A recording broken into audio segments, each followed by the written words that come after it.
Hey everybody, it's Safi and Marco Dish Out on Movies, the only movie review show on YouTube to review movies in terms of food.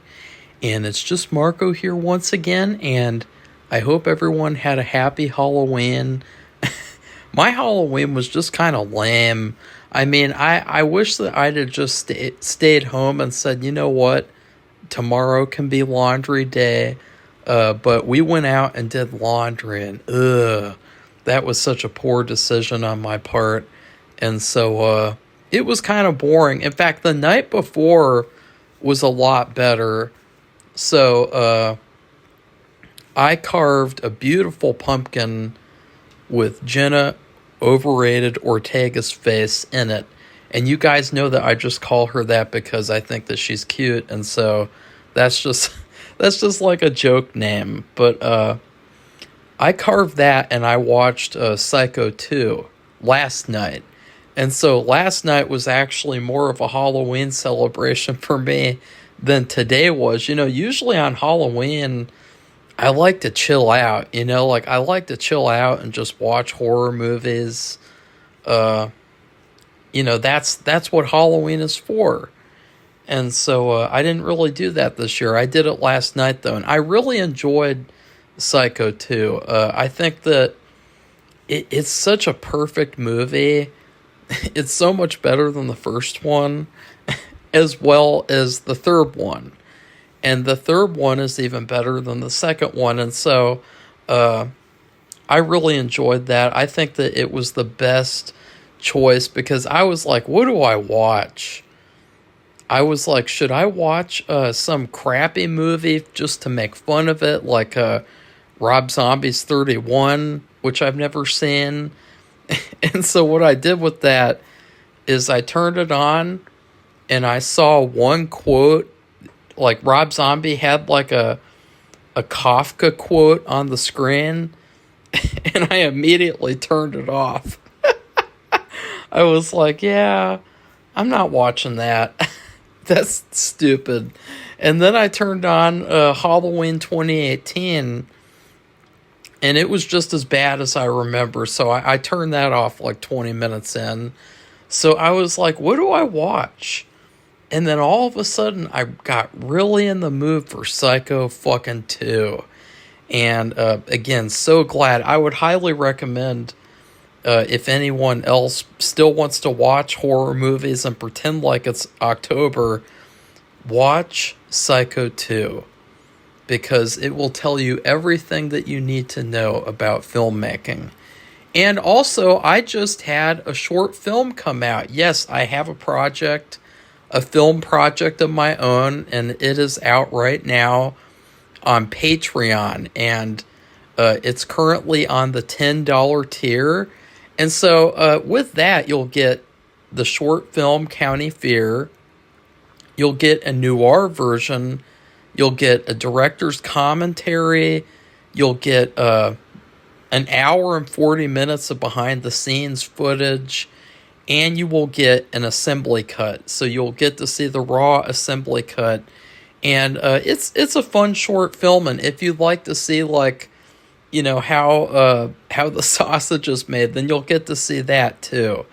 And I would highly recommend you go over to Patreon and check that out right now. And if you don't want to stay subscribed to the Patreon, then just get it and watch the movie and then cancel it or something. Cancel it on the second month or something, like, you know, because I didn't want to do like a big release because I'm kind of unhappy with it.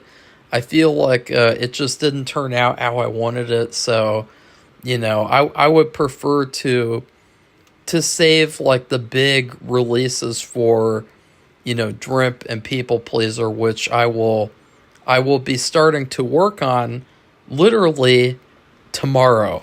So anyways, I know that was a long intro, and it's just because last night was Halloween. So here is the review. As my throat is killing me from the stupid allergies. And I think did I mention this? I don't think I did. I strained my voice earlier in the week, and yeah, I slipped and fell, and it really hurt. And so now my throat is going to be a little rough for the next week or so. But anyways, season 2 of The Mentalist, this season, wow. This season was a big letdown. You know, I loved the first season. And in fact, I looked up because I followed every single star of the show on Instagram. I'm so excited to see, to just see their posts and to see they have a podcast where two of them, Rigsby and Cho, they are rewatching the entire series. And it's so interesting that I just so happened to start watching the series for the first time as they were starting to do that podcast. I thought that's such a funny coincidence. And, but you guys know I loved season 1. It felt like a long, cozy introduction. And in fact, I've been going back and rewatching season 1 episodes. My favorite one to rewatch is the red sauce one. I really like the actress in that one, the supporting actress. I think she's really hot. And then also, I just think it's a really entertaining episode. And I loved the ruse that Patrick did at the end. He got really intense. He never gets that intense in season 2. In fact, season 2 is like the turd in the punch bowl. You know, it's just like, it just was so bizarre. Like, season 1 was so fucking good. It felt like, wow, where has this show been all my life? Season 2 was like, it felt like they had to change things up. It felt like every single episode or so, they were like, okay, we got to go back to basics. We got to go back to square one. How do we change it? How do we change all this? What do we do differently? How can we shake things up? How can we add in extra drama? It got really irritating fast. And, I don't know. It's just, this season was a big letdown. Right off the bat, episode 1 is one of the worst episodes of the season. And episode 1, they start off and they establish that Lisbon is going soft on Patrick because he saved her life in the season 1 finale. But we never see that. We never see her going soft on him. So that all happened in between seasons. And we're just supposed to accept that. Like, no. You have to develop a story. Slowly. Methodically. Considerately. That's what they did in season 1. But all of a sudden in season 2, they're like, oh yeah, well, what if Lisbon was going soft on Patrick and so, Manelli had to shake things up and do all that. Like, so that just happens out of nowhere. That sucked. Episode 1 sucked.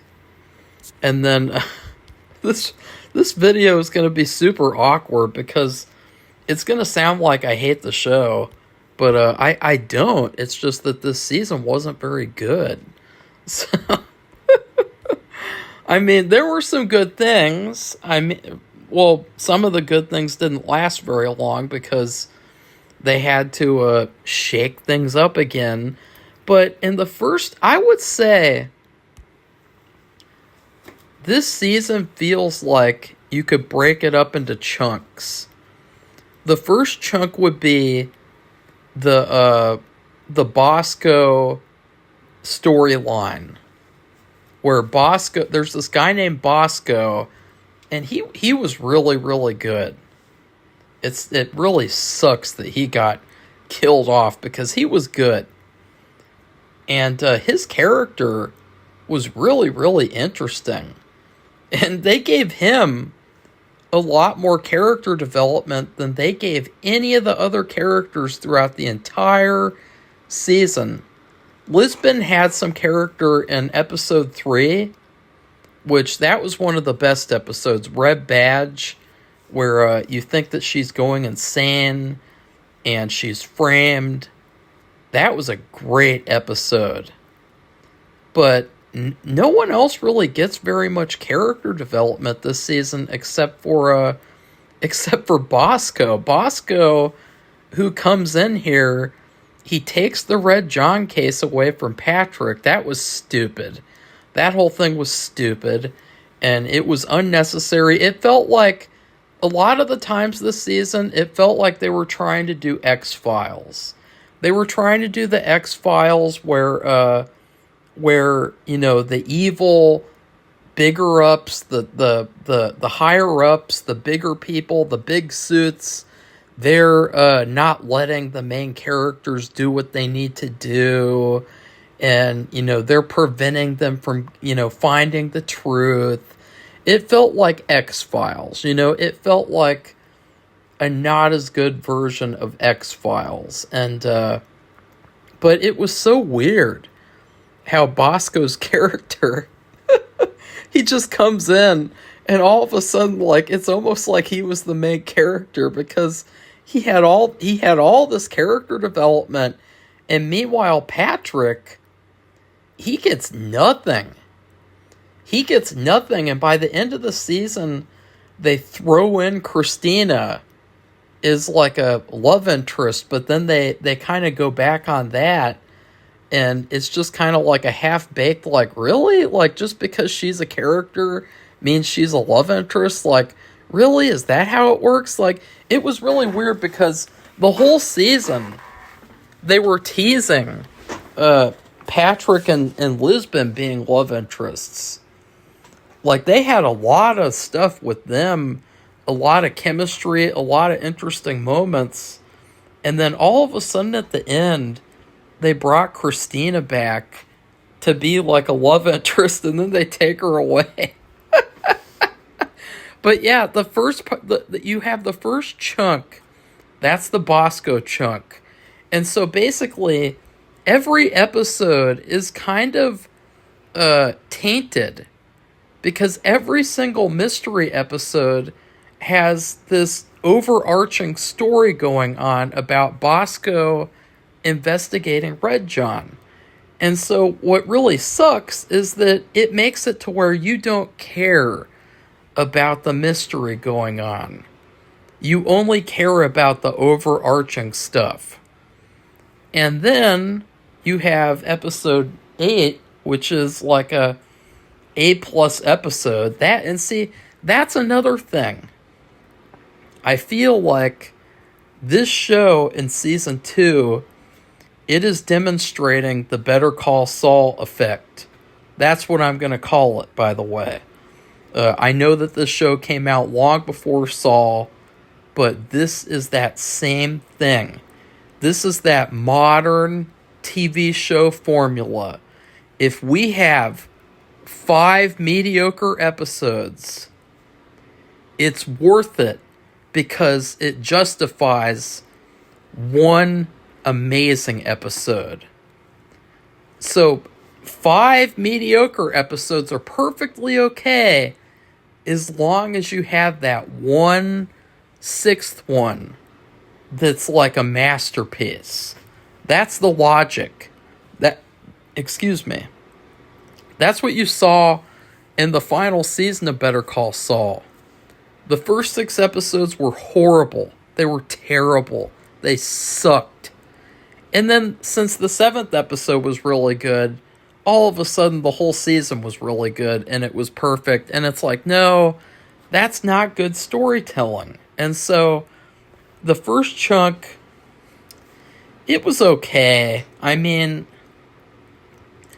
a lot of these episodes in season 2, I don't want to watch them again. I'm not going to say I would never watch them again, because I do love the show. And I do love the actors. I love the characters. So, yeah. So then you have the post Bosco chunk. Now this part was actually pretty good. This part was actually my favorite part of the season because it felt like, okay, we're getting back to what made the show good, which is individual mysteries. You have a little tiny bit of an overarching story, but you save that for the important episodes only. Otherwise, you're doing individual mysteries where each episode can be strong on its own. That's when it got kind of okay. It had several good episodes, in my opinion. But then they did a shit fuck. And I will call this chunk the Hightower Shakeup. Or in this case, the Hightower Shakedown. You know, Minnelli, I was really sad that his character quit. I was even more sad that he quit than Bosco dying in episode 8. Because I was like, really? The boss of the show is gonna quit? That really sucked. Like, I really, I don't understand why they got rid of him. You know, that was kind of, like, I get, like, you wanted it to be, like, a major episode, but, like, I just really didn't think it was necessary for his character to quit. I thought it was kind of, like, overkill. It was kind of like, oh, well, this is a big deal. And then, oh, well, we're going to replace him with this woman named Hightower. And she ruined everything. You know, what can I say? She comes in.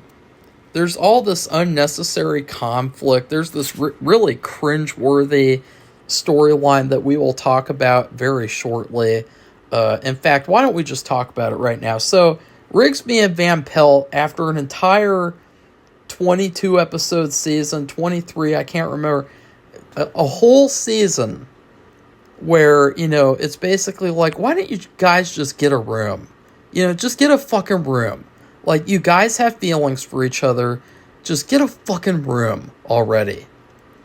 After a whole season of that, you get kind of a build-up, and boom, they hook up, they get together, finally. I mean, the characters, they belong together. I mean, it's just, like, so obvious, it's not even funny. And then they're together, and it's fun. And in fact, I thought it actually made things more interesting. I thought it was interesting to see how they interacted, because a lot of season 1 was Rigsby and Cho. Or it was a lot of Grace and then Patrick, or Grace and Cho, Grace and Lisbon. Like, you never really got this kind of dynamic in season 1 for the most part. And so I really like seeing them together. There was only one really cringeworthy moment. I think it might have been in the episode where they broke up, where, like, they go into this person of interest motel room, and then, like, Rigsby wants to have sex on the bed there while they're at work, and I thought that was kind of queer. But other than that, like, I don't understand why they had to break them up. I thought that was so stupid. This Hightower woman comes in, and they also had this stupid drama where Lisbon found out. And my favorite part is probably the high school reunion episode in terms of that story, because I loved how Patrick knew, but he just wasn't going to say it out loud. He was just like, hey, I know what's going on. And he forced Rigsby into doing his bidding, because he says, if you don't do it, I'm going to tell Lisbon. And so I thought that was hilarious. But they have this stupid storyline where she finds out, and then she's like, oh no, what do I do?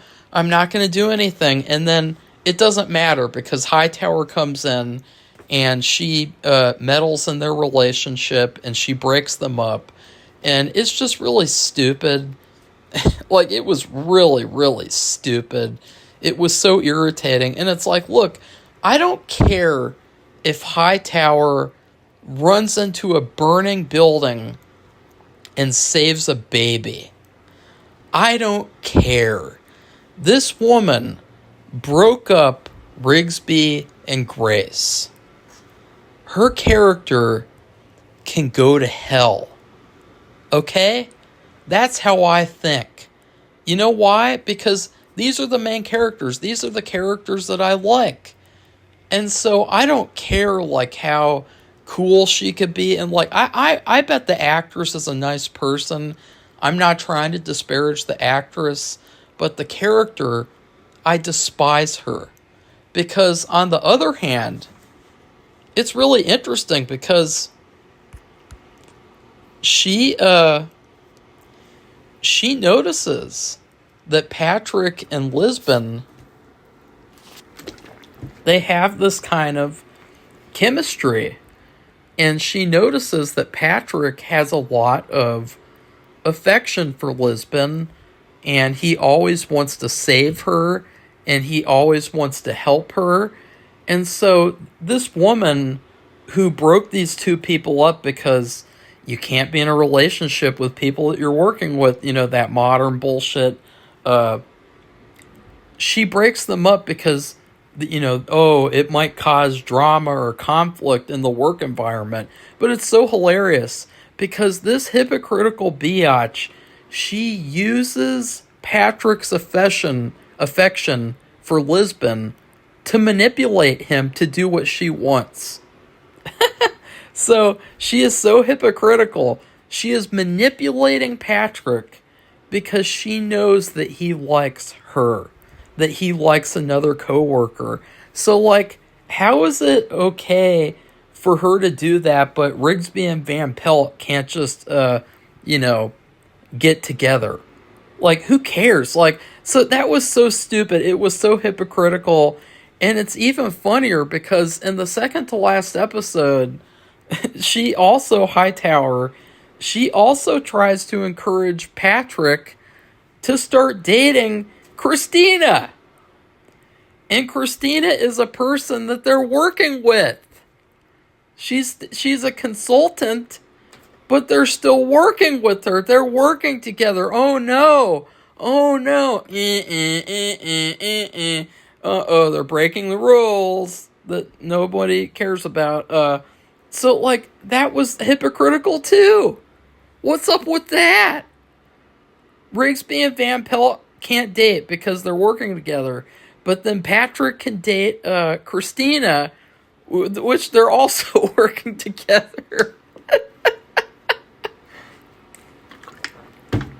This, I don't know what's going on with the show, guys. Help me understand. Help me, Red John. Red John, I'm calling upon Red John. Uh-oh, something bad's gonna happen. Red John, help me understand the characters in the show. Some of them are really stupid. They're hypocritical. Why did they do such things? Why did they act in such mysterious ways? Why would they do that? You know, like, and by Red John, I mean the writers. Because the writers are the ones who wrote Red John. They're the ones who created Red John. Only they know. And I know my voice sounds pretty rough, guys. I'm sorry. But they're the ones who know. I don't understand. Is Hightower ever going to get any better? Is she ever going to get the stick out of her ass and just, like, get over it? You know, like, because I did see a spoiler because I'm so fucking interested in the show. I just want to see the whole show right now, but I can't. You know, I'm going to spend, like, months and months to a year watching this, or half a year, probably less than half a year, but I did see that Rigsby and Grace end up together by the end of the show. Thank God. But is she ever going to get to a point where she just gets over it, is what I'm saying. You know, because, like, her character, I guess she's going to be around now. I guess she's going to be the new boss. And listen, I like the actress. I think the actress is nice. Her character hasn't really been interesting at all. She's been kind of stereotypical and kind of boring, but and really unlikable too. So not really a good character. But is she ever gonna get a little bit better? Because Minnelli was really, really good. Like, he was such a great part of the cast. And it's so sad that that actor passed away too, because he was such a great actor. He was such a likable actor. I had never seen him before, I think, and I really liked him on the show. So I really hated what Hightower did. So yeah, I just thought that I should say that. I also wrote another note. Season 2 is chaos personified. They're constantly shaking things up. Such a difference, and it is a huge difference to Season 1, because Season 1 was very consistent and smooth. Now, I will say, during the course of Season 2,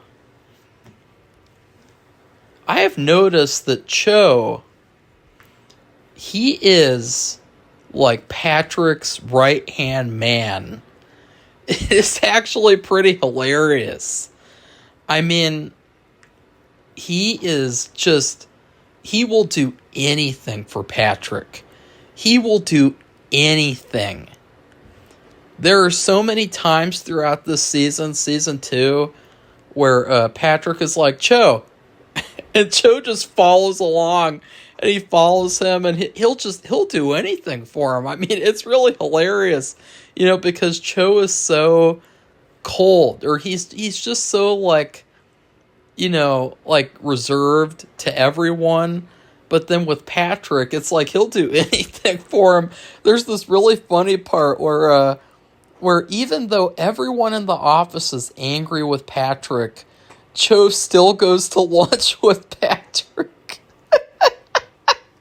Or they have like coffee together or tea. And it's just so hilarious. Like, Cho is literally always there. I mean, it's actually, it's really kind of, I don't know, like, and I'm not saying that is a bad thing, and I'm not saying that to make fun of Cho. I just think that it's funny that, like, out of all the characters, like, Rigsby, he is just, like, all about the rules, except for the ones that prevent him from sleeping with the hot coworker.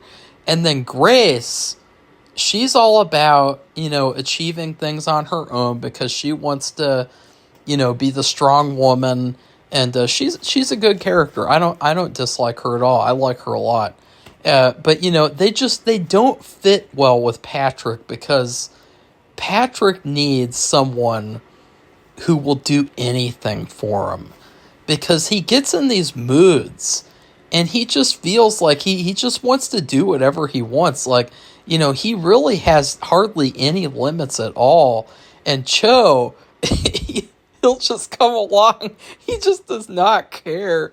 It's so funny. Like, every single second of this season, Cho is like, oh, hey, I'm over here. And you see him, and it's like, why is he there? It's almost like a video game. It's almost like you're in a video game, and you have that NPC who has, like, no other choice but to always be around you. And, it's really funny, too, because Cho has actually got to be, like, my second favorite character in Season 2. I really, really ended up liking him. And, he did have his own personal episode, too. And that was called Blood In, Blood Out. That was one of my favorite episodes of the season. I thought that one was really good, because I loved the focus on Cho. I still think that he needs more character, because he had this girlfriend in the episode, and you never see the girlfriend again. She disappears. Like it's straight out of the Andy Griffith Show in the 50s, where the characters would just disappear because the show didn't need them anymore. And so, nah. Cho. So yeah, I loved that episode. That was one of my favorites. And then, let me see. I'm just sorting through my notes, guys. Okay. Now, I have already talked about 2 episodes. So now I want to talk about the episodes that I liked.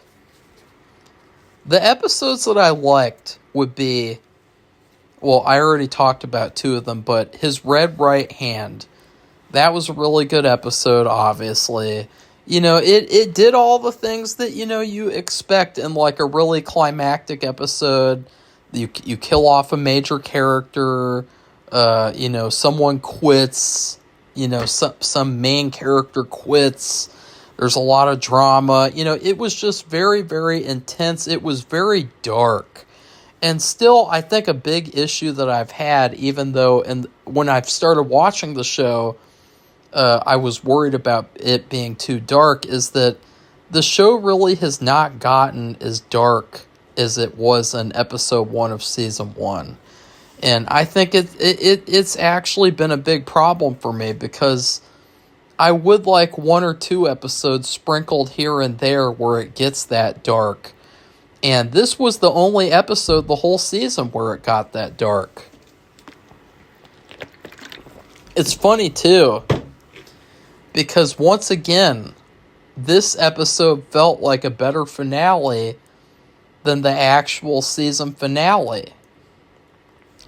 The season finale was okay. It felt kind of rushed. It felt like they just brought Christina back just to kidnap her and get rid of her. I thought that the finale was kind of like a Scream movie. I thought, the way it was like a Scream, like a whodunit, like, with the twists at the end. Who's the killer? Oh, it's these people. Oh, of course, it could be this person. It reminded me a lot of Scream. The Scream movies, if you guys don't know. I also liked the episode Throwing Fire, which was a baseball episode. You got to learn a little bit more about Patrick's past.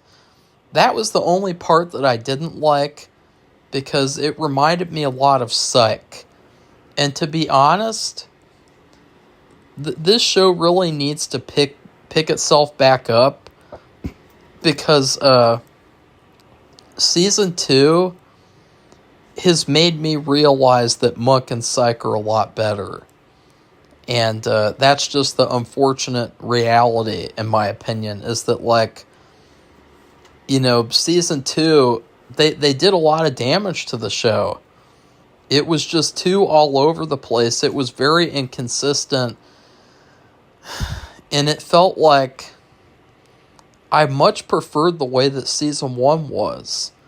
The way that it was all about the individual mysteries, with a couple of, like, major episodes here and there. Whereas in this season, they tried to shake things up too many times. And I didn't like that. But I did really like the baseball episode. I thought that was good. And then Red Line, that was an episode all about selling luxury cars. And that one was really good, because they had this guy who was like a rich guy character, and you thought he was the obvious bad guy, but he turned out not to be the bad guy. And so that was a really good one.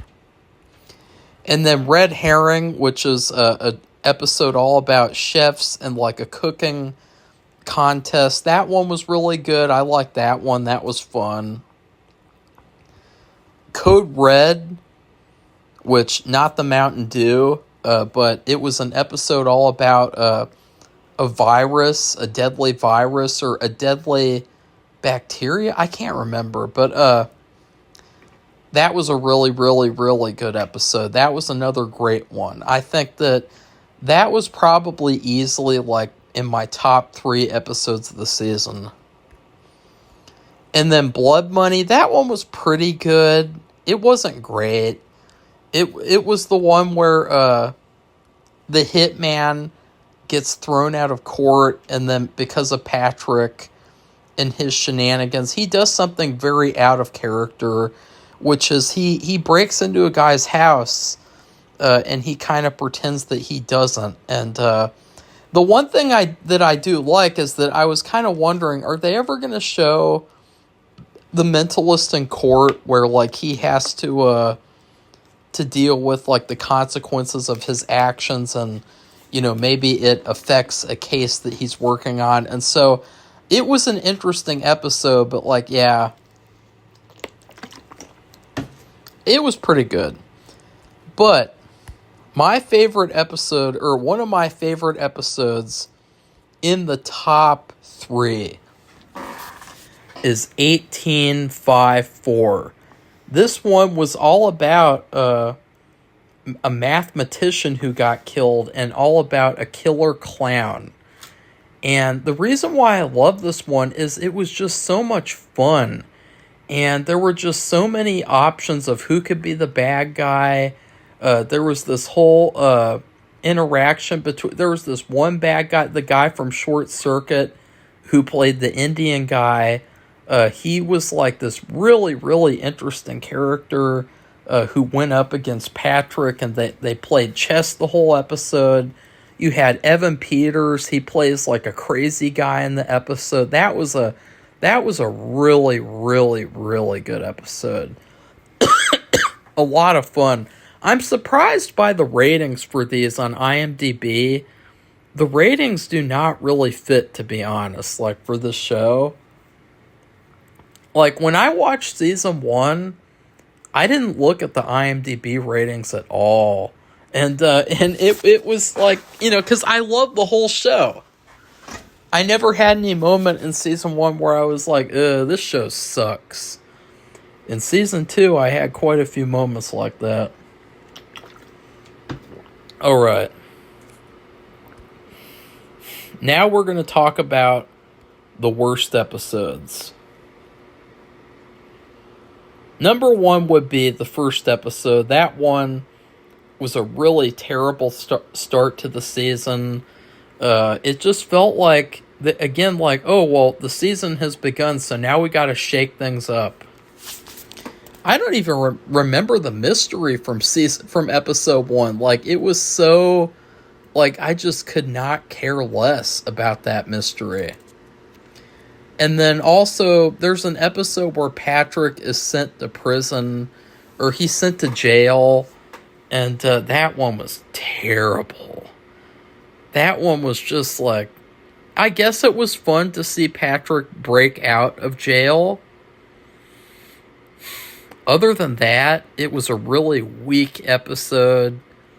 It was another episode where I just kind of felt like, okay, like, I don't care about any of this. All I care about is the Red John story, which it didn't get a lot of development this season. Like, people have been pointing that out. Like, I'd like to learn more. I don't really feel like I know who Red John is, besides the fact that he's a serial killer. I want to know him more. I want to know more about Patrick's background. Like, we didn't get to see any flashbacks, or we might have gotten to see one. We didn't get to see any flashbacks of him when he was a psychic, a fake psychic. I felt like I would have really liked to have seen that in this season, so that was also kind of a weird thing. There was also an episode called The Red Box. That one was just kind of lame. The guy from Shawshank, who was the warden, he's the bad guy, and it was not good at all. I would never watch that one again. There is a funny moment where Lisbon actually defuses a bomb.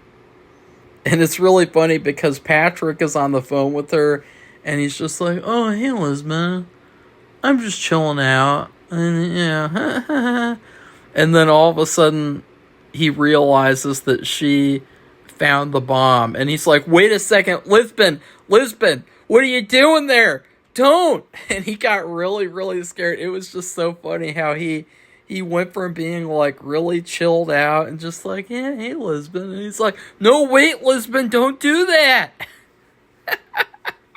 That was good. That was a good moment, but the episode was terrible. And then also, I don't want to sound mean when I say this. The Native American episode, I don't know, like, the title I have trouble pronouncing, and so I don't want to say it, but there's an episode, I was really excited for it because I love Native American stories, I love Native American culture, I love the show Dark Winds. Actually, I hate the show. But I love its potential. And this episode was just terrible. Not very good. It was just kind of a nothing episode. It just, like, a lot of the days, too, I would just watch one episode of season 2. When I watched season 1, I would watch, like, 2 to 3 episodes a day.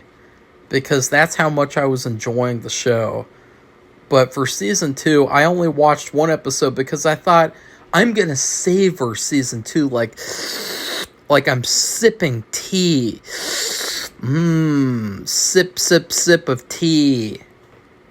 But it had the opposite effect because there were a lot of bad episodes. And so it felt like I was savoring trash. And then lastly, I would say Red Letter, which is the sex trafficking episode with Christina. She is brought back, and I was really excited for her to be brought back because I really liked her character. But she's brought back, and it's just kind of like, oh, I guess she's the new love interest now, because why? It was just kind of weird, like, if you're going to have, like, a relationship story, then have her sprinkled throughout the season. Like, don't just bring her in and then it's like all of a sudden, like, oh, Patrick could hook up with her. I mean, I would certainly jump at the chance. But, I'm not Patrick, of course. I mean, I need to lose a bit of weight before I turn into Patrick.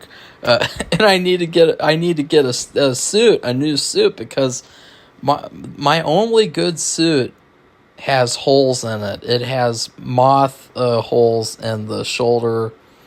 It doesn't look good, unfortunately. I look really good in suits. But, yeah. But that was so random. And just the whole episode, I just did not really care. It just was not a very interesting mystery. It was not a very good episode. And I know that I sound harsh. It's just the fact that, like, some of these episodes this season felt so, like, expendable. Whereas season one, I wouldn't get rid of a single episode from season 1. It felt like that season was like a perfect season of TV. But with season 2, it felt like they thought, in order to keep things interesting, we have to have all of this artificial drama, and we have to shake things up over and over and over again, instead of letting people just enjoy the show. And that was their big downfall. And the finale was just kind of a big whoop. I mean, it was kind of good, I guess. Like, there were some good moments. Like, I really liked the part where Christina goes on TV. She goes on TV after she knows that that's how Patrick got his family killed. She goes on TV and she's like, Red John, I know you've killed a lot of people.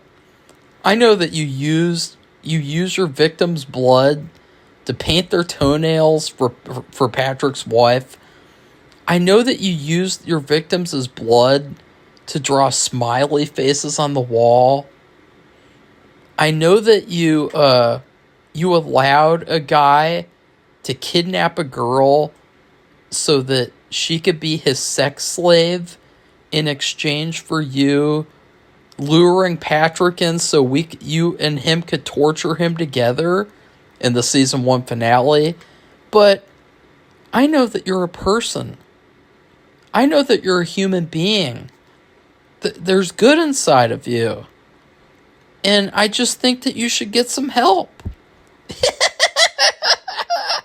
Like that was so like like honestly, like, you know, Bosco, it was really, really sad when he got killed because he did not deserve it at all. And he was such a good person. And by the time that he got killed, he had made things right with Patrick. And it also turned out that Lisbon and him were in love. But like with Christina, it's kind of like, honestly, like she deserved what she got. Because like there's another point in the episode where Patrick comes to sit with her, and she's got this big couch. He could sit at the far end if he wanted to. You know, he loves couches, but this is the one time in the season that he doesn't sit down on the couch. Like, he is like a couch potato. I mean, I feel like if the actor playing Patrick, Simon Baker, if he got reincarnated, he will become reincarnated as a couch potato. So yeah.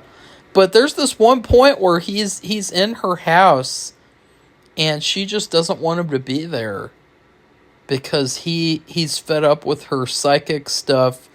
And, you know, it's kind of weird too because it felt like in season 1, like he realized that she was a real psychic, but all of a sudden now he doesn't believe her anymore. It doesn't really make sense. But her getting kidnapped, I was like, yeah, what'd you fucking expect? Like, seriously, like, that wasn't a big surprise at all. It was kind of like, yeah, she flew too close to the sun. You know, that's what happens. So anyways, in terms of a food review, I'm going to have to give this season a bad grade. Unfortunately, I was really, really let down. I feel like I really hope that the show gets good again because I love the characters. I loved season 1. And I feel like the show had so much potential. Like, how is it that they did what they did in season 2? You know, like, how is it that they that they just like fumbled the ball so hard? It's almost kind of unbelievable because they had all the ingredients to make a great season. And then I think that the big thing, I didn't like how Rigsby and Van Pelt got together and then they get broken up. I thought that was queer. I think that was a big, big mistake. They should just stay together. Like, why did they have to not be together? It's just so dumb. So in terms of food, I'm going to give this what I had at KFC today for Halloween. Now, this was very interesting because, you know, sometimes I am my own worst enemy. Because I thought, instead of getting for lunch something good, because, you know, on Fridays I usually have food out because we do the laundry. And so, you know, we eat lunch at the laundromat. It's kind of fun because we do it at our apartment complex. We have like a laundry and there's like a gym, and it's really bad gym. But that's beside the point. And there's nowhere to sit down, too. It's terrible. But I do get a lot of walking. I got 7,000 steps today. But you know, I was like, you know, maybe I should just get Taco Bell, which is what I wanted to get, because that's what I consistently like. I don't want to take some big chance today. I don't want to shake things up. But guess what I decided to do? I decided to shake things up and get KFC with Safi. Safi wanted KFC, so I said I'll get KFC too. I got the 5-piece tender big box meal with mashed potatoes and gravy, mac and cheese, and a side of coleslaw. And Safi and I shared the mac and cheese and coleslaw, even though they're like the tiny individual sides. And then I got Mountain Dew Sweet Lightning. And so you see and also the sauce that I got with the tenders was the KFC sauce and the honey barbecue sauce. And so herein the problem with shaking things up is that you are not guaranteed a good outcome. It would be like, okay, even though we're playing a game of Monopoly on the table, let's just say that I'm losing, which would never happen. And I'm just kidding, guys. I was trying to do an impression of Patrick. Patrick Jane. But let's just say that I thought, hey, maybe I could knock the Monopoly board off the table. And that means that, if we restart, I'll win the next time. I mean, we'll play a game right now, and I might win then. There's no guarantee that you're going to win. Maybe you could have turned things around if you had just kept playing the first game. That's the kind of thing that you face when you want to shake things up. That's the kind of choice that you have to make. And it's a choice. Everything in life is a choice. And they chose to shake things up this season. And I chose to shake things up on Halloween. And it did not turn out very well. The tenders were cold. They were cold. Like, it was cold outside. It's cold outside. That's not how you sing the song. And the tenders were kind of tough. They were kind of tough and hard. That's what she said. And the sauces were not great. And the sides were good, but, the sides don't make a meal. The biscuit was not good. This is the only time I've ever gone to KFC and the biscuit has not been good. The biscuit was hard and crunchy. It was overcooked, just like the tenders. And the Sweet Lightning was good because Mountain Dew Sweet Lightning, if you guys don't know, it is peach flavored. And I really like that. But in general, it was just a huge hit and miss meal because based on that meal, I would not really want to return to KFC for another 2 to 3 months, maybe. Maybe I'll get a hankering for fried chicken. I love fried chicken, but fast food restaurants, they charge more money nowadays, and their food is less good. The quality has gone down while the prices have gone up. And I don't know why that is. That's a big mistake. That's really going to hurt business a lot. And but just like the meal, this season just was very hit and miss. And it just wasn't great. It felt like it was just a huge, huge letdown. What could have been really good, like KFC, turned out to be not so good. But yeah, I still love all the characters. I think Lisbon's hot. I think that Grace is hot. I kind of think that Cho is hot because he's cool. He's a different kind of hot. Same with Patrick. These characters, these are the characters that I want to see in movies and TV shows nowadays. These characters are attractive. They're interesting. They're fun. they don't take themselves too seriously. They feel like characters that I aspire to. Like, I would aspire to date a woman like Grace Van Pelt or Teresa Lisbon. I would aspire to be like Patrick Jane or Rigsby or Cho, especially Cho. Cho is the man. He is the number one. He is the MVP. Also, I really love baseball, by the way. I have a huge baseball bias. I really regret. I am excited. Cho and I definitely have that exact same thing in common, where I played baseball for 1 year as a kid, and I did not like it because the coaches did not really know where to put me, and they were not very good. And then I didn't like the people on the team, so I never played again. And I definitely regret doing that because I do love baseball. And so that's why I really love that episode. And so I just wanted to say that as well.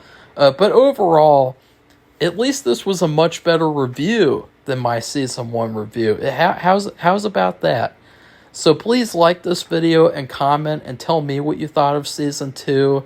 And then please subscribe to our channel or join our Patreon if you'd like to see more honest reviews like this. Goodbye, everybody. See you soon. And also, please check out the TV Police, which is the podcast where they are rewatching The Mentalist from episode 1 of season 1. Goodbye, everybody. See you soon.